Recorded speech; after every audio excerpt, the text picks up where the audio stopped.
Estos son mis conflictos de interés. Realmente he trabajado durante un par de décadas en el asunto del VIH aquí en la Ciudad de México, específicamente en la clínica o la clicida del Hospital General Regional número 1 del IMSS, antes Carlos MacGregor, ahora Carlos MacGregor, antes Gabriel Mancera. Y bueno, este es el motivo de la presentación, ¿no? Este virus RNA, que fue causante de una pandemia, que seguramente muchos de ustedes no recuerdan, porque cuando nacieron ya existía, y que generó pues, muchas reacciones parecidas a las que hemos visto ahora en la cuestión del coronavirus, aunque se le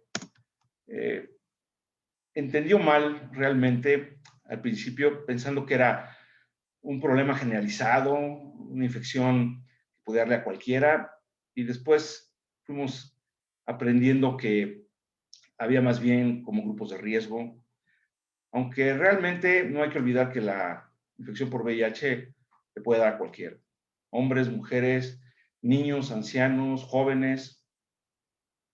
Y bueno, esta sería la diapositiva en donde les presento el contexto de la clasificación del virus, este libro muy interesante de los orígenes del SIDA de Jacques Pepin.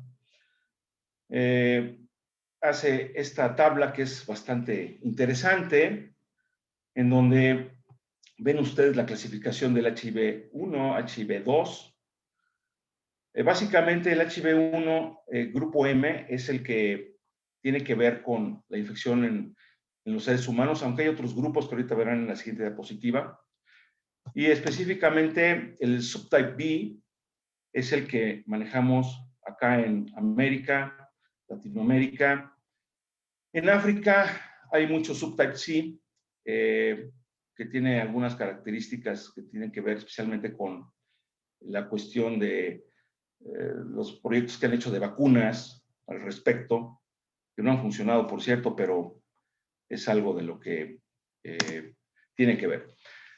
Y en esta diapositiva podemos ver cómo mediante un análisis filogenético, en donde se estudian y se clasifican por nodos, como pueden ver ustedes en estas partes, al SIV, que es el Simian Immunodeficiency Virus, y la relación que este tiene con el HIV. Entonces, aquí básicamente lo que se muestra es la relación entre el SIV-CPC de los chimpancés troglodites de África y cómo este SIV fue variando hasta crear el HIV. Aquí ven los grupos, por ejemplo, MABN. Como decíamos, el M es el grupo que incumbe realmente a la infección en los seres humanos en todo el mundo. Este es un dato pues, muy interesante porque me suelen preguntar, algo que también yo preguntaba hace muchos años, ¿de dónde salió este virus?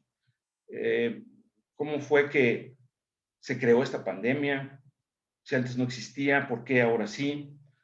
Y la realidad es que análisis como los de Pepin han demostrado que, primero que nada, el virus del HIV es proveniente del SIV. Es decir, existe una relación del chimpancé al humano.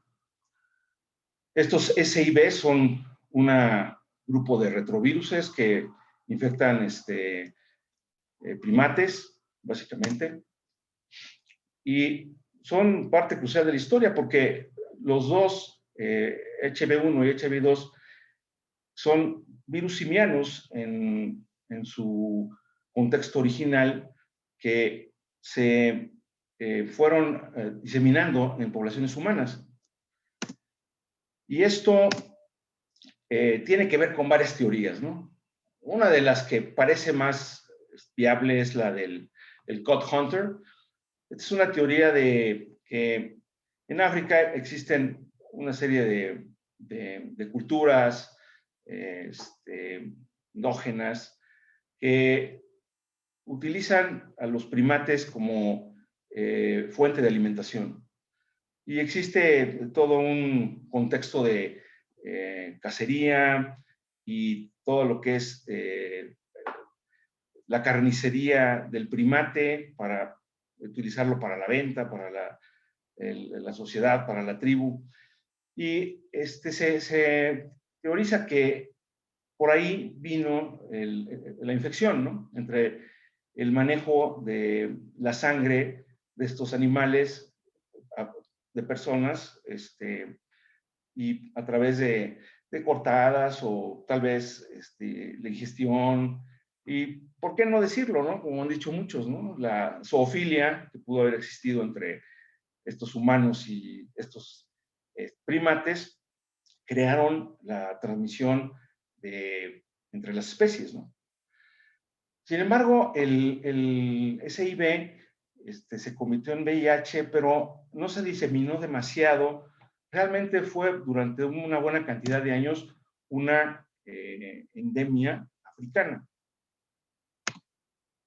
Entonces, una de las cosas que se han postulado como qué fue lo que pasó, cómo fue que si existía esta transmisión entre las especies, esta zoonosis, y fue endémica, cómo se hizo esta pandemia, cómo se generalizó a todo el mundo. Y creo que la explicación principal es esta, ¿no? Esta fue la primera epidemia que tiene que ver con los viajes aéreos, ¿no? Como ven ustedes acá en África, el centro de África y después ya la diseminación a África subsahariana o a Sudáfrica, los casos de VIH en humanos realmente existen desde los 50, 60, pero fue hasta que vino todo este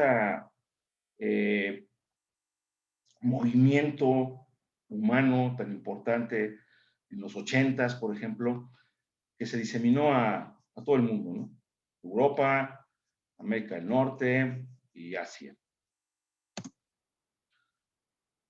Entonces, para 1981, este es el famoso reporte del CDC MMWR, que señala 5 casos de hombres homosexuales activos entre el octubre de 1980 y el mayo del 81. Se confirmó que tuvieron infección por Pneumocystis carini y neumonía en Los Ángeles, California. Esto llamó mucho la atención en aquel entonces porque pues, nunca había ocurrido y se sabía que esta neumonía ocurría específicamente o exclusivamente en las personas inmunocomprometidas. Igualmente, se sugería la posibilidad de una disfunción inmune celular que podría predisponer a estos individuos a infecciones oportunistas como la pneumocystis y la candidiasis, que por cierto la pneumocystis se considera primero un parásito y ya después, y actualmente ya se considera un hongo. En estos pacientes también encontraron la candidiasis especialmente oral, ¿no? El oral thrush, tan famoso en esa época, y también encontraron serología positiva para citomegalovirus en estos pacientes, cosa que poco después o algunos años después se relacionó con un mal pronóstico para el VIH. Entonces, estos son los datos, digamos, históricos del reporte inicial en verano de 1981. Aquí les presento una gráfica que Paul Wolverding nos dejó un día aquí en uno de los eventos del AMBI, cuando se cumplieron 25 años del VIH en el mundo. Y como él fue uno de los pioneros en la Universidad de California en San Francisco, aquí tienen ustedes, por ejemplo, una impresionante gráfica que muestra entre los años 82 y 91 las tasas de muerte para hombres jóvenes, ¿no? De 25 a 44 años, y cómo viene una pendiente franca de la infección por VIH o de la causa como muerte hasta 1991. Esto realmente pues, creó esa sensación y esa realidad de histeria colectiva, primero a principios de los 80s y conforme avanzó la década y empezó la década de los 90s, esto será una enajenación persistente, ¿no? Para muchísima gente, ¿no? Aquí les muestro algunas cuestiones epidemiológicas que tienen que ver con los reportes de la UNAIDS. Este es el reporte más reciente del 2020, en donde ya pueden ver ustedes que actualmente, digamos, el último conteo es de 38 millones de personas que viven con VIH en todo el mundo. Como se puede ver en la gráfica, especialmente a la mano derecha, los países africanos. Sudáfrica, si ven ustedes acá en esta parte, pues una considerable porción de este problema. Y el resto del mundo, donde estamos nosotros, los latinoamericanos, algo así como 8 millones de personas que viven con VIH. Digamos que es el corte para nuestra área latinoamericana, en donde para el 2019 un poquito más de 2 millones de personas viviendo con VIH. Nuevas infecciones en ese año, 120,000. Muertes relacionadas, 37,000. Y el acceso al tratamiento, que ha sido uno de los, digamos, objetivos importantes de la UNAIDS, que enseguida les muestro, de 1.3 millones. Y aquí viene el análisis de las nuevas infecciones por VIH y las muertes relacionadas por SIDA en el más reciente reporte, y algunas comparaciones que son muy interesantes, especialmente para ustedes que están estudiando y nacieron seguramente después del 81, cuando esta epidemia empezó. Entonces, la epidemia realmente en los primeros años, y yo recuerdo muy bien que hasta el año 2000 estaba en un completo descontrol. Había muchísimas muertes, había muy poca gente que podía acceder a la terapia. Y lo que ha pasado últimamente es que no se ha resuelto el problema, pero se ha mejorado considerablemente. Si ustedes ven esta cuestión que subrayo, las nuevas infecciones por VIH se han reducido un 40% desde 1998, ¿sí? En 2019, 1.7 millones de personas contra 2.8 millones en 1998. Estamos hablando de menos de 1 millón de personas infectadas recientemente. Igualmente, desde el 2010, las nuevas infecciones por VIH han disminuido un 23% en el mundo. Y en cuanto a las muertes relacionadas al SIDA, es realmente, pues da gusto ver que se han reducido, ¿no? Un 60% desde aquel pico en el 2004, y que la mortalidad relacionada con el SIDA ha declinado casi un 40% desde el 2010. Y esto tiene que ver con el desarrollo de los fármacos, las estrategias, la creación de las fundaciones y los apoyos de los gobiernos a muchos países para el control de la infección. Aquí pues tenemos lo que les comentaba hace un momento, el objetivo de la UNAIDS, que hace algunos años se planteó, el famoso 90-90-90, que significa que el 90% de las personas que viven con VIH lo sepan, que el 90% de las personas que saben su serostatus positivo estén tomando terapia antirretroviral y que el 90% de las personas en terapia antirretroviral estén con su presión virológica completa. Sin embargo, estos objetivos no se han cumplido actualmente porque, como ustedes ven, solamente el 81% saben que son positivos, el resto no. 2 de 3 personas que tienen VIH están en terapia antirretroviral, pero falta una de ellas. Y solamente un poquito menos del 60% de las personas que tienen VIH y están tomando tratamiento tienen sus niveles indetectables de virus. Este es un punto que, digamos, fue un objetivo, como los objetivos que se plantean globalmente las agencias internacionales que ven la salud, por ejemplo, y pues sirve por lo menos como un marco de contexto para saber cómo andamos, ¿no? Pasando a las cuestiones de la fisiopatología de infección por VIH, pues esta es una infección que tiene que ver con las mucosas, ¿no? Básicamente es el modo de introducción del retrovirus hacia el organismo humano. Por ejemplo, cuando el retrovirus se pone en contacto con mucosas, como puede ser especialmente la mucosa rectal o la mucosa vaginal y algunas otras mucosas, como puede ser la oral, pero básicamente esas dos que les mencioné al principio son las básicas. Existe la entrada del germen hacia el organismo.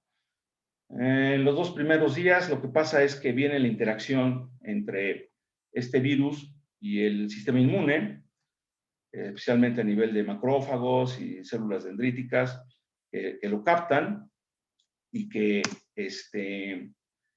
lo llevan a los nodos linfáticos y empieza la interacción con el sistema inmunológico y el virus. Para el día 4 a 11, el VIH se replica en los CD4, que son las células que sirven como marcadores del estado inmunológico celular en esta enfermedad. Y una vez que se replican en ellas, empiezan a causar la viremia. Hay algo interesante que vale la pena comentar aquí, que es el hecho de que hay gente que piensa que el problema del VIH y el sistema inmune de los seres humanos es que no hay una respuesta inmune. Y no es cierto. La verdad es que la respuesta inmune que ocurre en la infección, con la preinfección por VIH en los seres humanos es muy intensa, implica inmunidad humoral e inmunidad celular. El problema es que este virus tiene una serie de mecanismos por los que puede persistir y además, como es un mutante natural y tiene especialmente el virus salvaje una altísima tasa de replicación, va logrando adentrarse, ¿no?, en el organismo y empezar a llegar a los órganos, que es lo que ocurre ya a partir del día 11, ¿no? Entonces, más o menos en una quincena, un poquito menos, tenemos la infección ya diseminada hacia los órganos, que verán ustedes en esa diapositiva todo lo que implica. Y como ustedes saben, los órganos linfáticos están en todos lados. El sistema retículo endotelial es un sistema difundido en todo el cuerpo y entonces desde las áreas en donde suele entrar, que es a nivel genital, ¿no?, los linfocitos que están ahí, a la médula ósea. Un punto que es muy importante que se fue descubriendo y que sigue analizándose y da mucho que decir, son todo lo que es las placas de Peyer a nivel de intestino. a nivel de otros órganos ya más bien linfáticos como el timo o los nódulos linfáticos, por ejemplo, cervicales o supraclaviculares o a nivel inguinal, que son unas cadenas importantes. Ahí igualmente empieza a ocurrir esta diseminación. Y de hecho, cuando ustedes seguramente han visto o han oído que el paciente con VIH muy frecuentemente cuando se presenta la infección tiene fiebre y una de las cosas que habitualmente tienen son linfadenopatía o adenomegalias en varias partes. Y esto tiene que ver con precisamente esta interacción inmunológica, ¿no? Esta defensa que el organismo está implementando contra el virus y esas son las manifestaciones clínicas, ¿no? Entonces, en cuanto a la historia natural de la infección por VIH, aquí tenemos una gráfica que pues ya es clásica, ¿no? Esta gráfica en donde se demostró, por ejemplo, la intensidad de la viremia inicial, ¿no? Que suele llamarse la enfermedad retroviral aguda o la infección primaria por VIH, etcétera, que ocurre en esos primeros 15 días, aunque no ocurre en todos los pacientes o no todos los pacientes lo pueden manifestar de la misma forma y algunos ni siquiera se dan cuenta, pero finalmente lo que ocurre aquí es esa gran disparo de la viremia, de la replicación viral en el sistema inmune, la diseminación y primero viene una elevación de estas células CD4, por ejemplo, son los linfocitos helper, ¿no? Y después, con el tiempo, después de los primeros 2 meses, lo que vamos a ver es cómo la viremia toma esta meseta o lo que se llama el set point viral, y el CD4 entonces empieza a tender a disminuir paulatinamente en los meses, ¿no? Que siguen hasta años inclusive, ¿no? Entonces, esta parte es a lo que podemos llamar la parte sintomática, la viremia aguda, y la otra parte que se encuentra entre este cuadro y el otro cuadro es lo que se llama la latencia clínica. Entonces, normalmente en los pacientes lo que vemos es una manifestación inicial que puede ser como una gripa fuerte, por ejemplo, que puede durar unos 10 días o 3 días, y después viene un periodo de remisión y de manifestaciones clínicas realmente pocas, dependiendo del caso, ¿verdad? Porque ahorita veremos que hay algunos pacientes que tienen progresiones distintas, ¿no? Y eso tiene que ver también con cuestiones del huésped, de lo que se ha conocido en estos años de estudio del virus. De manera que conforme avanzan el tiempo, lo que va sucediendo es que el virus se sigue replicando y la inmunidad celular va disminuyendo hasta que llega a los puntos en donde bajo de 500 células CD4 empezamos a ver las manifestaciones de inmunodeficiencia. Creo que muy importante para el estudiante de medicina, el que se va a convertir en un médico general prontamente, es cómo hacer el diagnóstico del VIH. Creo que eso es una cuestión básica y creo que aquí me permito poner una guía que el ACP desde el 2009 publicó sobre esto, ¿no? Esto lo publicó haciendo un análisis de lo que había en ese entonces de la bibliografía y de lo que decía, por ejemplo, la CDC, entre otras agencias, ¿no? Y una de las cosas importantes es que en un entorno hospitalario, porque esta guía está hecha para un entorno hospitalario, es que los clínicos adopten el escrutinio del VIH como una norma de manejo, de valoración de los pacientes. Y muchos han dicho que así como pedimos una biometría hemática y una química sanguínea y un examen general de orina, pidamos un escrutinio de VIH y les digamos a los pacientes que se animen a hacerse la prueba, que no se sientan estigmatizados, que no se sientan mal, que no crean que sospechamos de ellos ni nada, porque esto sirve de mucho, especialmente cuando el diagnóstico se hace tempranamente, y entonces se puede hacer el tratamiento igual de temprano. Y una cosa muy importante que se ha escrito ya y que se conoce como un hecho es que cuando la gente está indetectable ya no es contagiosa. Y entonces es una medida de medicina preventiva el control con medicamentos anti-VIH. Hace años, antes del 2009, era muy común que se hicieran los escrutinios basados en el riesgo. Como ustedes saben, existen poblaciones de riesgo para esta enfermedad que suelen tenerla más que otras, ¿no? Por ejemplo, los hombres que tienen sexo con hombres, por ejemplo, las personas que utilizan drogas intravenosas y que comparten jeringas, por ejemplo, los sexoservidores. Sin embargo, cualquier persona puede tenerlo. Por ejemplo, es el caso de las mujeres en México, que no son ninguna de estas categorías, pero que por su relación marital pueden ser contagiadas, ¿no? Y como nunca se hace un escrutinio, es muy común ver que llegan en etapas avanzadas de la infección cuando ya hay muchas complicaciones, etcétera, ¿no? Entonces, el escrutinio basado en el riesgo realmente no es una buena idea manejarlo. La verdad es que lo mejor es el escrutinio universal, porque entonces vamos a incluir a las mujeres embarazadas, que es muy importante, a los ancianos, que también es muy importante, aunque parezca mentira, pero también hay ancianos que se contagian y no lo saben, o lo tienen y no lo saben. La guía también señala que el uso de las pruebas rápidas, que no está mal usarlas, por cierto, pero una vez que se usan, lo que debe de hacerse es que como tu tasa de falsos positivos suele ser más alta que los escrutinios actuales, pues deben confirmarse en cuanto se sepan positivas con una prueba tradicional.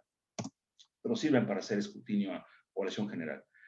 El segundo statement que hizo el ACP en el 2009 al respecto fue que se recomendaba que los clínicos determinaran la necesidad de repetir el escrutinio en una base individual. Por supuesto que los pacientes que tienen mayor riesgo, que son de las personas que pertenecen a estos grupos de riesgo, se hagan escrutinios más frecuentemente, ¿no? Yo, por ejemplo, les digo a las personas hombres que tienen sexo con hombres, creo que es muy buena idea que te hagas un escrutinio de VIH cada 6 meses. Por lo menos, háztelo cada año. Y esto también tiene un costo-efectividad importante, lo cual se ha demostrado en varios análisis de costo-efectividad que se analizaron en esa ocasión por el ACP. Ahora, hablando ya de las cuestiones técnicas del escrutinio, ahorita, básicamente, ya no vivimos en la época que me tocó vivir a mí, el escrutinio con las pruebas enzimáticas y luego las pruebas de inmunoelectroforesis y demás. Ahora ya tenemos los ensayos de cuarta generación que realmente están bastante generalizados, tanto en el medio privado como en el medio de la medicina institucional. Y lo primero que se hace sigue siendo ese inmunoensayo enzimático con péptidos sintéticos, detectan anticuerpos contra VIH-1 y 2 y lo confirma el mismo estudio con anticuerpos monoclonales antígeno P24. Antígeno P24 es uno de los antígenos principales que existen en el virión y entonces este ensayo de cuarta generación les da esas dos cosas en el mismo estudio. Muy importante que son los estudios que más rápidamente pueden detectar la infección por VIH, entre 15 a 20 días. Una carga viral lo puede hacer, no sé, de 10 a 15 días, no es tanto la diferencia entre esto y la otra. Y vean ustedes la tasa de falsa positividad de esta prueba, ¿no? Básicamente mínimo. Normalmente, digamos, desde el punto de vista académico, el caso positivo se debe someter a una prueba inmunocromatográfica que vendría siendo el equivalente al Western Blot de otros años y en donde se diferencian anticuerpos hacia algunos antígenos específicos, ¿no? Que vienen siendo parte de la estructura genética, tanto para VIH-1 como para VIH-2. Y lo importante de esta prueba es que si la prueba sale negativa, realmente no necesitan hacerle más pruebas a las personas. A lo mejor lo que tienen que hacer, si la prueba consideran ustedes que pudo haber sido en una etapa muy, muy inicial de la infección, es repetir la prueba tal vez en un mes o en un trimestre y entonces van a tener ahí la respuesta a esta pregunta y con bastante, digamos, certeza. Pasando a la clasificación de la enfermedad, pues es una clasificación, como ustedes pueden ver, bastante viejita, de 1992, pero que sigue utilizándose en la práctica actual. Creo que es muy importante decir que a los pacientes hay que clasificarlos con cualquier enfermedad cuando los diagnostican inicialmente, porque ese es el momento basal de cómo se presentan ante el clínico y cómo empiezan su manejo, monitoreo y manejo terapéutico, ¿no? Y como pueden ver ustedes aquí, los grupos se hacen en 3 letras ABC y en 3 números 1, 2, 3. Y básicamente los números de menos de 200, de 200 a 499, más de 500, les muestran ustedes las 3 etapas de la infección, ¿no? Una etapa intermedia, una etapa avanzada, una etapa temprana. Y después vienen los grupos que son las cuestiones ya clínicas, ¿no? Como ustedes pueden ver acá, la infección primaria por VIH es clasificada como grupo A. Igualmente esos que vienen con esa linfadenopatía generada persistente. Y el grupo C son las clásicas condiciones definitorias que vamos a ver en unas diapositivas que ven mucho mejor que acá. Y el grupo B son aquellas que no están ni en A ni en C. Y estas serían otras perspectivas de la clasificación. No se utiliza dentro de esta forma de A1, B2, C3, etcétera, porque eso nada más valora las células y las manifestaciones clínicas. Pero esta diapositiva es muy interesante porque les muestra a ustedes algo que se fue desarrollando con el tiempo y que fue la identificación de diferentes tipos de pacientes, básicamente 3 tipos de pacientes, ¿no? Unos pacientes que tenían una progresión muy rápida, unos pacientes que no progresan o progresan muy lentamente y otros que tienen como una progresión típica, ¿no? Y esto tiene mucho que ver con lo que se llama el set point viral, ¿no? Que se muestra aquí en esta gráfica, o aquí en esta gráfica, o aquí en esta gráfica, ¿no? Los set points virales que hacen los pacientes después de los primeros 2 meses, 8 semanas de infección, cuando empiezan a la latencia clínica y como se presentan inicialmente, les dan a ustedes una idea de cómo es el pronóstico del paciente. Básicamente esto sirve para hacer un pronóstico de estas personas. Y yo creo que este asunto que tiene que ver con una relación entre el huésped y el virus y que se han encontrado cuestiones genéticas de HLA, de algunos genes, marcadores, etcétera. Seguramente que pronto se va a describir por ahí para el coronavirus, porque igualmente uno ve cómo existen pacientes que tienen una progresión terrible, algunos pacientes que tienen un coronavirus asintomático y otros que tienen una cuestión muy leve, ¿no? Esto se parece a algo, ¿no? Porque estos pacientes ve uno como los que son rápidos tienen cargas virales altísimas. Normalmente las cargas virales altas se pueden definir arriba de 60,000 copias, ya cuando están en un set point. Las tasas de replicación moderadas pueden andar ahí entre 10,000 y 50,000 copias, y los que son no progresores son gentes que tienen cargas virales abajo de 10,000 y a veces mucho más abajo, y que pasa el tiempo y su CD4 no se alteran como se altera el progresor rápido. Estas son las 26 clásicas definiciones del síndrome. Y cuando estas cosas ocurren en los pacientes, uno ya tiene la clasificación C. Como ven ustedes, pues hay aquí básicamente una serie de gérmenes oportunistas, ¿no? Pasando por virus, hongos, cánceres, ¿no? Como del Kaposi, otros linfomas, ¿no? Como aquellos linfomas de cerebro que se veían hace un buen de años, las micobacterias, tanto tuberculosis como atípicas, y otros gérmenes como toxoplasma, el síndrome de desgaste, etc. Esto se sabía muy bien allá en los 90s, y ya cuando empezó este siglo, y entrando al siglo XXI, empezamos a darnos cuenta, cuando ya empezó a utilizarse el tratamiento altamente activo, que y ya se clasificaron así también, como las complicaciones no asociadas a SIDA o las enfermedades no definitorias de VIH-Sida. Esto tiene que ver con el tiempo que viven ahora las personas en comparación con lo que vivían en los 80s o principios de los 90s, por la terapia actual, por el envejecimiento que se está ocurriendo en estos pacientes. Y también se ha encontrado que la patogénesis de este tipo de complicaciones tiene que ver con inflamación crónica. Existen una buena cantidad de artículos en la literatura que señalan que la inflamación crónica y los marcadores inflamatorios crónicos existen mucho más en las personas VIH positivas que VIH negativas.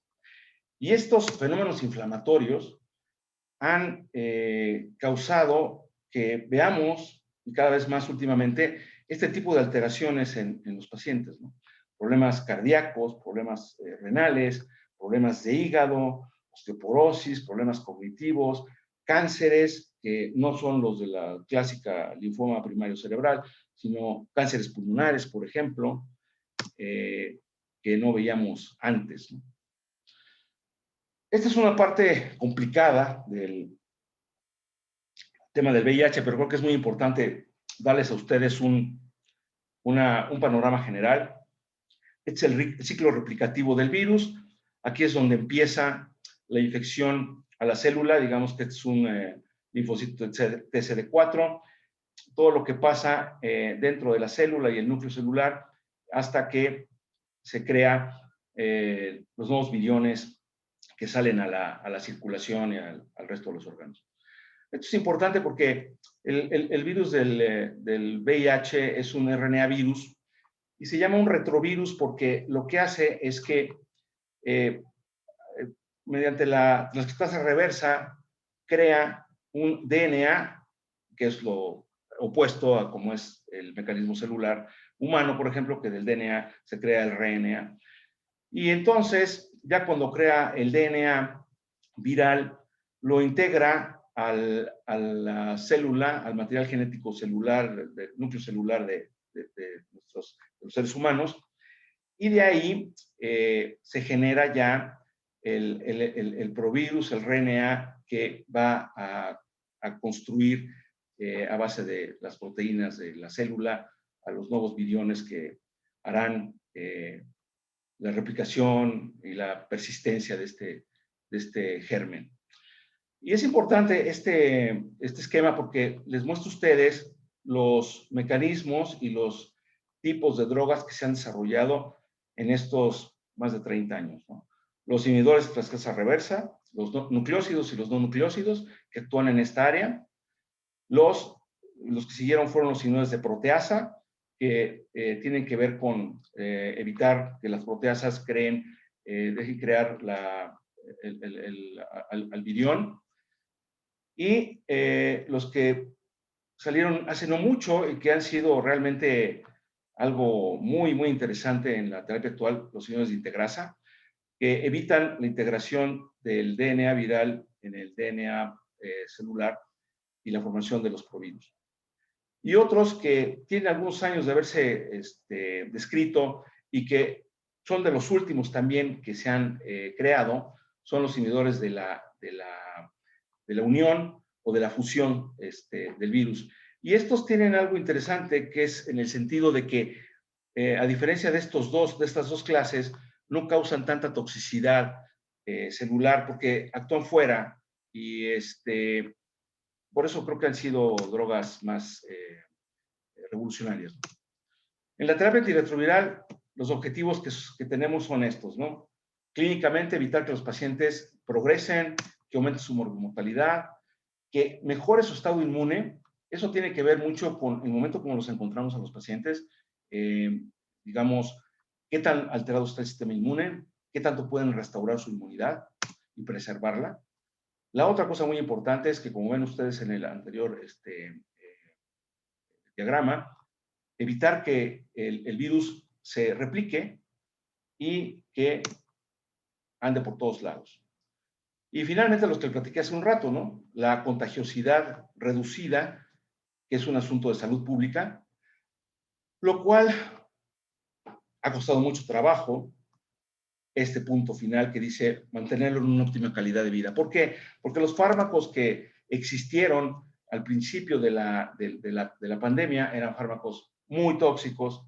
Los que tenemos ahorita son fármacos menos tóxicos, más tolerables, y eso hace que la optimización se haya mejorado muchísimo en estas décadas. Aquí ven ustedes, por ejemplo, lo que pasó a partir de 1994, que fue cuando se describieron, se publicaron en el mundo los esquemas altamente activos, ¿no? Es lo que se llama el HART, o se llamaba el HART, 1994 Vancouver, y de ahí generalizamos a todo el mundo. Vean ustedes el cambio tan dramático que se puede ver aquí en la segunda mitad del siglo, de los 90 a principios del siglo XXI, ¿no? Cómo las muertes se van hacia abajo, mientras que la utilización del HART se va hacia arriba, ¿no? Y asimismo, en estos mismos años que ven ustedes aquí, ven cómo la tasa de infecciones oportunistas en estos años se viene hacia abajo, tanto en eventos por persona como en muertes por persona, tanto para los típicos Pneumocystis carini o Pneumocystis jirovecii, ahora el citomegalovirus, MAC, desde principios del siglo XXI, lo cual realmente es algo sensacional, ¿no? Desde el punto de vista del desarrollo. Aquí les pongo lo que el DHHS, que es el Departamento de Salud de Estados Unidos, tenía en su guía de agosto del 2001. Y ustedes pueden ver que en esta época ya teníamos el HART, ¿no? Porque en la época de los 80s y los 90s lo que había es la monoterapia y la biterapia, que nunca funcionaron. Cuando se encontró el HART, que era la combinación de 3 fármacos, DHHS sacaba anualmente por lo menos estas recomendaciones, ¿no? Y ven ustedes, por ejemplo, lo que se llama el backbone de los esquemas preferidos. Todos estos fármacos que ven ustedes aquí, nucleósidos, timidínicos, ya no se usa ninguno por la toxicidad que tienen. Y estos eran no nucleósidos, inhibidores de proteasa básicamente, porque todavía no existían los inhibidores de integrasa.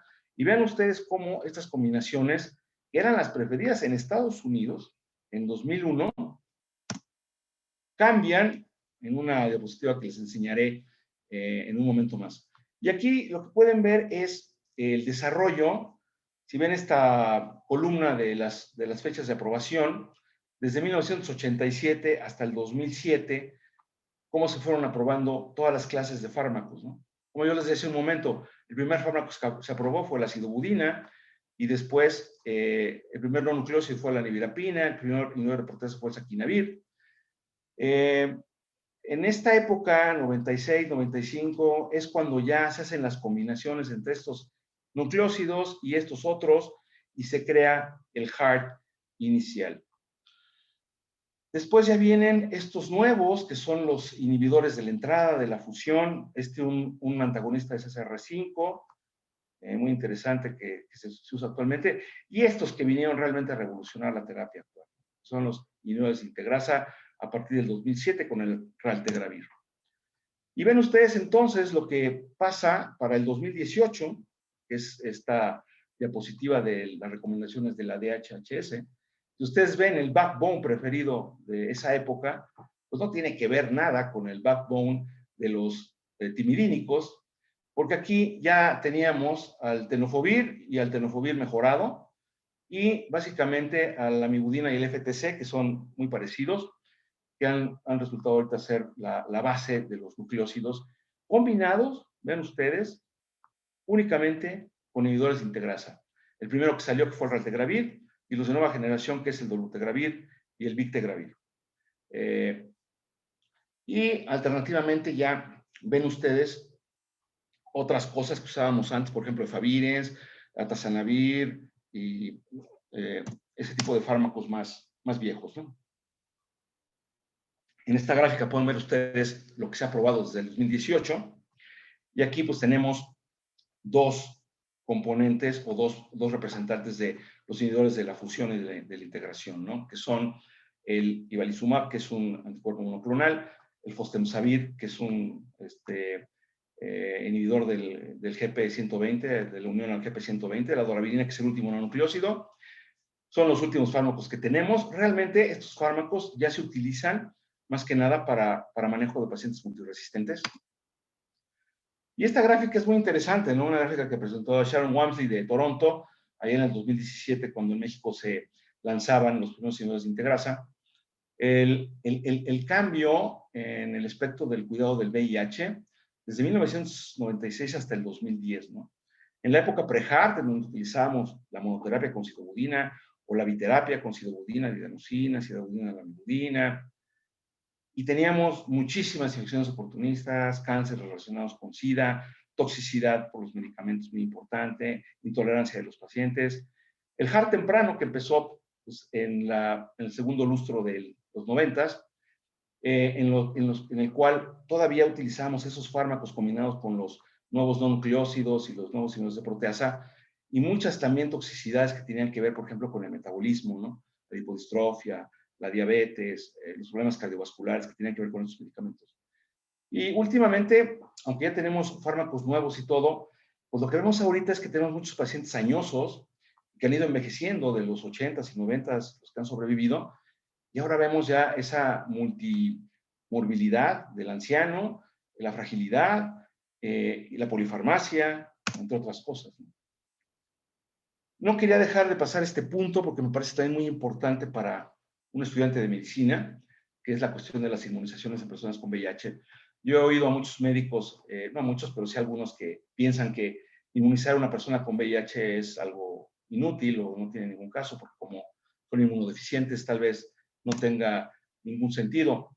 Pero esta es la recomendación que apareció en el Annals of Internal Medicine en 2018 para personas con VIH en las inmunizaciones, tanto para personas inmunodeprimidas con menos de 200 CD4 como para aquellas con más de 200 CD4. Como ustedes pueden ver, la influenza debe ser cada año, su neumococo cada 6 años, su hepatitis B, si no tienen antígeno de superficie en buenos títulos, darles sus 3 dosis a uno y a otro. Las triple como DPT y la MMR, igualmente, excepto que la de sarampión, rubiola,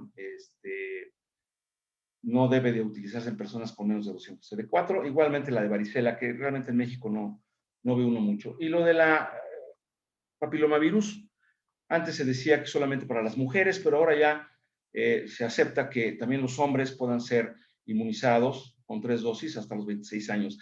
Hay alguna controversia en ese sentido, en el sentido de que a veces pueden estar más grandes, y yo realmente sí llevo a inmunizar gente para papilomavirus, inclusive los que han tenido condilomas y todo eso, ¿no? Porque hay alguna información ahí que dice que, aunque no hay una indicación precisa, ayuda, ¿no?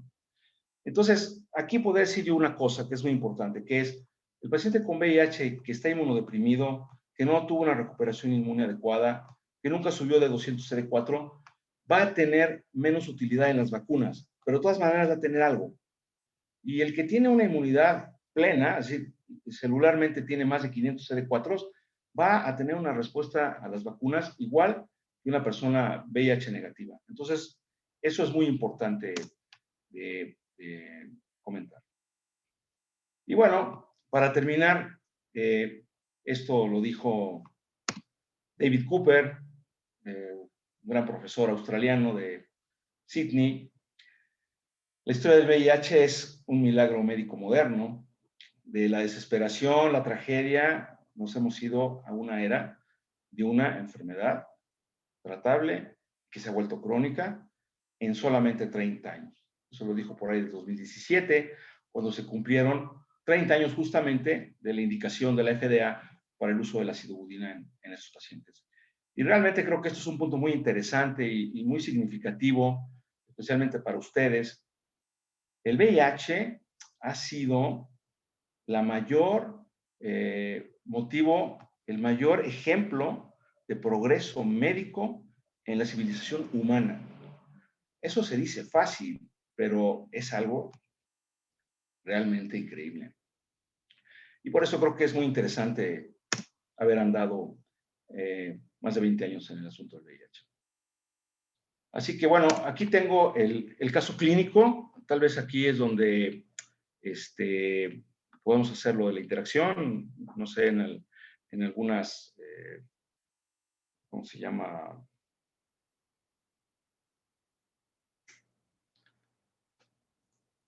Pues si quiere, doctor, lo podemos, o sea, mejor expóngalo usted y ya si alguien gusta participar, Ya pues si quiere platicar alguien al respecto, pues adelante, ¿no? invitados a abrir su micrófono. Exactamente. Entonces, bueno, este es un caso real que me tocó atender desde abril del 97 hasta hace algunos años. Este es un hombre nacido en el 61, seropositivo para VIH desde el 86, es de la época del SIDA, ¿no? Como dicen ellos mismos. Hombre que tiene sexo con hombres. Su primer CD4, porque él llegó a nuestro centro hasta el 94, perdón, sí, en el 94, que fue cuando tuvimos su primer CD4 en 55 células. Este paciente pues, estaba en una etapa 3 de la enfermedad.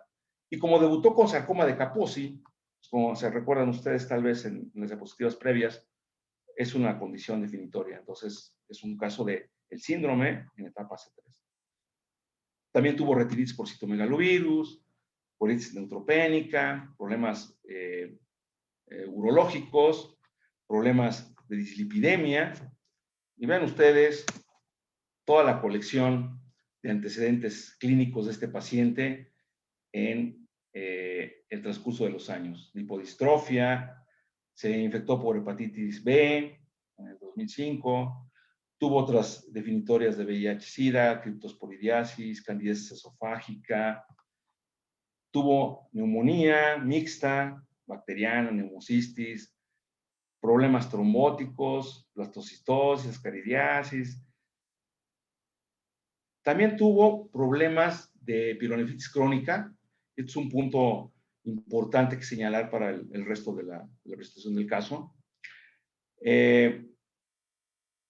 Infecciones urinarias de repetición, traía problemas uretrales, prostatitis, luego se volvió hipertenso para el 2009, empezó con ya problemas de nefropatía a finales del 2009, más infecciones de vías urinarias. Luego tuvo este fenómeno de la cirrosis hepática e hipertensión portal en junio del 2010. Y no era un paciente alcohólico, y eso tiene que ver con lo que platicábamos hace rato de las complicaciones no asociadas al VIH-Sida. Por su problema hipertensivo hizo la cardiopatía hipertensiva, más nefropatía, luego tuvo un infarto cardíaco en diciembre del 11, hizo falla cardíaca después. ¿Qué otra cosa destaca por acá? Esto último, que también algo que llamó mucho la atención, empezó a tener episodios de pancreatitis, tuvo 3 episodios de pancreatitis entre diciembre del 12 y junio del 13. Y yo esto se lo achaco mucho a el uso prolongado de varios nucleócidos viejos, como la didanucina o como la estabudina, que entre sus fenómenos o reacciones adversas estaba la pancreatitis aguda. Estos son los antecedentes terapéuticos del paciente. Ustedes pueden ver en la columna del tratamiento todos los esquemas que utilizó desde el 93 hasta esta fecha que marqué aquí del 2013. Básicamente esquemas triples con nucleócidos, inhibidores de proteasa, no nucleócidos. Realmente el paciente en general tenía un buen apego al tratamiento, pero los motivos de los cambios habían sido la lipodistrofia, por ejemplo, la necesidad de tratamiento por hepatitis B, con tenofovir, la pancreatitis que le señalé, un paciente que tenía también mutaciones de resistencia viral, que están señaladas aquí, y que tenía un tropismo R5. Entonces, el paciente en esa época realmente no tenía ni falla viral, ni inmunológica, ni clínica. El esquema que estaba usando, abacavir, tenofovir, efavirenz, que no es un esquema muy ortodoxo, pero estaba funcionando. Pero entonces, en julio del 13, lo que hice yo fue cambiarle a puro FTC, lo que se llama un tratamiento de contención, para no dejarlo sin nada, y buscar un nuevo esquema, ¿no? Porque entonces tenía todas estas alteraciones tóxicas relacionadas con el VIH y con los medicamentos.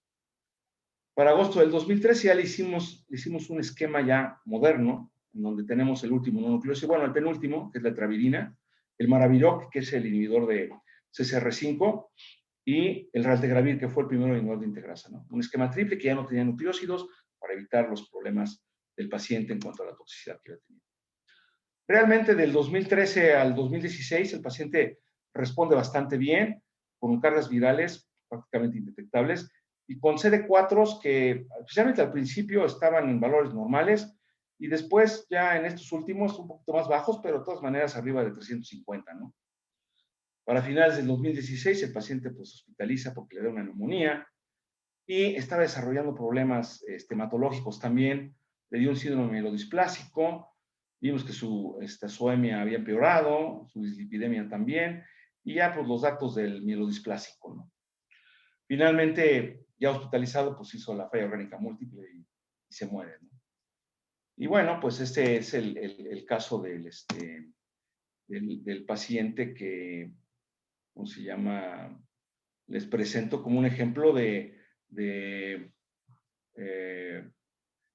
la multimorbilidad de este síndrome, ¿no? Especialmente en los pacientes con una larga evolución de la infección por el VIH y del manejo con los fármacos pues desde los 80s hasta la época actual, ¿no?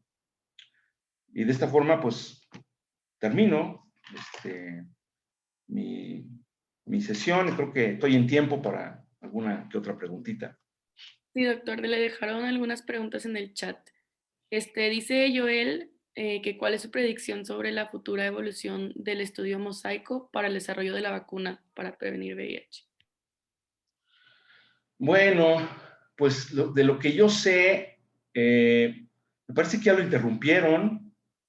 No, interrumpieron el previo, ¿no? Pero no les había ido muy bien con el que estaban haciendo en África para el subtipo C. Y creo que el mosaico es el que están haciendo en personas transgénero, ¿no? Y también en México lo van a hacer. Ese está ongoing, ¿eh? Sí, que yo sepa. La verdad es que el problema de las vacunas es que no se ha encontrado la fórmula para llegar a ese 70% de eficacia, ¿no? Que se requiere para que se puedan difundir. Tiene que ver con muchas cosas, ¿no? Esa persistencia viral, principalmente, ¿no? Ese fenómeno de ser un prodigio de la selección natural que tiene el virus. Yo no quisiera hacer predicciones negativas para un estudio como ese, pero no creo que vaya a irles bien como les fue a los de Sudáfrica, ¿no? Hace no mucho, ¿no? Se va a tener que seguir haciendo investigación. Realmente también ahorita hay una iniciativa de hace algunos años, ¿no? Para la cura del VIH, ¿no? Y el desarrollo de las vacunas, etcétera. Es muy complejo el asunto de la teoría de las vacunas y de esta situación, ¿no? Básicamente lo que han mostrado es que estos epítopes que luego se crean con los anticuerpos que la vacuna genera, después son, por la misma mutación viral, son derrotados, digamos, y empiezan a disfuncionar y ya no neutralizan, ¿no? Algunas de las cosas que han hecho últimamente que tienen futuro y que se parece algo de lo que han hecho también para coronavirus es la creación de anticuerpos monoclonales. Hay unos anticuerpos monoclonales, otros que se llaman Broad Neutralizing Antibodies, que han estado desarrollando, ahorita están desarrollando por lo menos uno de ellos por Gilead, y parece que eso tiene un mejor futuro, ¿no? Entonces, no sé, es muy complicado, ¿no? El asunto del VIH, ¿no? Afortunadamente no fue tan complicado la creación de las vacunas para el spike del coronavirus, ¿no? Pero para el VIH sí lo ha sido por esa mutación persistente, ¿no? Que tienen los virus. Pregunta Andrea que en qué momento de la enfermedad se recomienda iniciar la HART. Es una buena pregunta que no mencioné por aquí, pero sí vale la pena decirlo. Desde el 2015 se publicó en el New England Journal of Medicine un estudio que se llama START. Ese estudio fue el primer estudio controlado, aleatorizado, multicéntrico, con una cantidad adecuada de pacientes para los análisis estadísticos, que demostró que hay que darle la terapia antiviral, anti-VIH, a las personas en cuanto sepamos que tienen VIH, independientemente del CD4 y de la carga viral. De hecho, ese estudio lo tuvieron que detener porque la comparación ya no era ética, al poquito tiempo de haber empezado, por las diferencias que vieron en comorbilidades y en muertes entre los grupos, ¿no? Este fue un punto que tuvo mucho que ver hace muchos años, que yo viví personalmente en lo que decían el péndulo del manejo del VIH, ¿no? Había al principio quienes decían que lo diéramos cuando estaban en 500 o por ahí, y luego fue bajando hasta que tuvieran menos de 200, ¿no? Y realmente mucho de eso tuvo que ver con la toxicidad de los fármacos. Hay mucha gente que estaba de acuerdo en eso, inclusive los pacientes, ¿no? Los activistas decían, es que yo prefiero tomar menos tiempo estos venenos que más tiempo, porque me van a hacer daño. Y había gente que decía, pues ahí hay una lógica, ¿no? Lo que pasa es que estos estudios demostraron, especialmente STAT, que la sobrevida y la calidad de vida eran muy diferentes en las personas en las que uno esperaba a dar el tratamiento anti-VIH. Y ahorita hay, por ejemplo, lo que se llama Test and Treat, que es, en muchos lugares se hace y funciona muy bien, que es dar el tratamiento en cuanto el paciente sabe que tiene VIH. Yo, de hecho, lo hago muy frecuentemente. Tal vez me espero en los pacientes que están muy inmunodeprimidos, porque pueden tener fenómenos ahí paradójicos, ¿no? Síndrome de reconstrucción inmunológica y demás, pero en la mayoría de los pacientes se los doy, inclusive no espero a que tengan sus CD4, sus marcadores basales, sino que empiezo el tratamiento y les digo, bueno, a lo mejor va a pasar un mes o 3 días o una semana en lo que te hacen los estudios, pero creo que es más importante para ti que empieces el tratamiento, porque ya empiezas a suprimir al virus y con los fármacos actuales realmente eso es muy rápido, bastante tolerables los fármacos, ya prácticamente hay terapias de una sola pastilla al día. Entonces, pues es una situación de que la idea es empezar el tratamiento en cuanto diagnostiquen al paciente. Gracias, doctor. Otra vez Joel pregunta que por qué es tan poco accesible el PrEP y PP en México. El PrEP, sí, ¿no? PrEP, PrEP, ¿no? El pre-exposure prophylaxis, ¿no? Bueno, la verdad es que es una situación política, es una situación de salud pública. Yo sé que aquí en la Ciudad de México el PrEP ya lo está utilizando la Clínica Condesa, ¿no? Que es una de las clínicas grandes del sector salud de población abierta.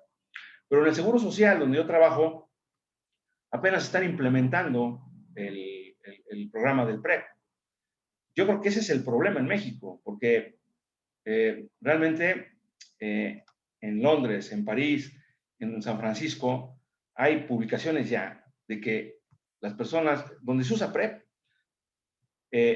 baja la prevalencia del VIH, aumenta la detección de las enfermedades de transmisión sexual, y es una maravilla, o sea, es un prodigio de la salud pública, pero aquí se ha empezado así muy poco a poco, estuvieron haciendo como muchos proyectos piloto y apenas se está empezando a generalizar, ¿no? Otra cosa que tenía de ventaja el PrEP era que se diagnosticaban más gentes que antes de VIH, ¿no? Mucha gente que no sabía que lo tenía por tener acceso al PrEP, por ser una población de riesgo, entonces conocían de su estatus, ¿no? Yo creo que eso tiene que ver acá. Gracias. Y por último, pregunta Marcos que cuando hay reacciones adversas a los medicamentos, ¿siempre se cambia el esquema por completo o se hacen ajustes en las dosis originales primero? Bueno, aquí lo que se puede hacer es ajustar fármacos individuales. Depende mucho del caso, ¿no? Por ejemplo, este paciente que presenté tenía problemas de dislipidemia importantes, problemas de cardiopatía importantes, problemas de nefropatía importantes. Entonces, yo lo que estaba usando 2 nucleócidos, estaba usando un no nucleócido. El problema es que, por ejemplo, el abacavir se ha asociado con cardiopatía, muerte súbita, etcétera. Y otros nucleócidos se han asociado con toxicidad mitocondrial, con nefropatía, problemas metabólicos. Entonces yo dije, creo que el mejor esquema para este paciente puede ser quitarle los nucleócidos y dejarle un esquema libre de nucleócidos y usar no nucleócidos, usar inhibidor de integrasa y usar un inhibidor de la entrada, ¿no? Como fue el Maraviroc. A veces puede uno cambiar un solo componente, especialmente si el paciente está teniendo, digamos, está indetectable, tiene una buena respuesta inmune y está dando diarrea, por ejemplo, uno de los inhibidores de proteasa, tal vez puede cambiarle a otro inhibidor de proteasa más moderno que dé menos diarrea, ¿no? O de plano cambiarlo de régimen, ¿no? Porque en eso de los regímenes no me quise meter mucho, vieron lo del DHHS, que son las recomendaciones para inicio, pero eso sí es muy complicado, ¿no? Porque hay una bola de regímenes, han descrito una bola de estrategias. Eso sí tiene que ver mucho con el tratante del VIH pero sí se pueden hacer ambas cosas. Depende del caso. Muchas gracias, doctor. No sé si alguien más tenga una pregunta.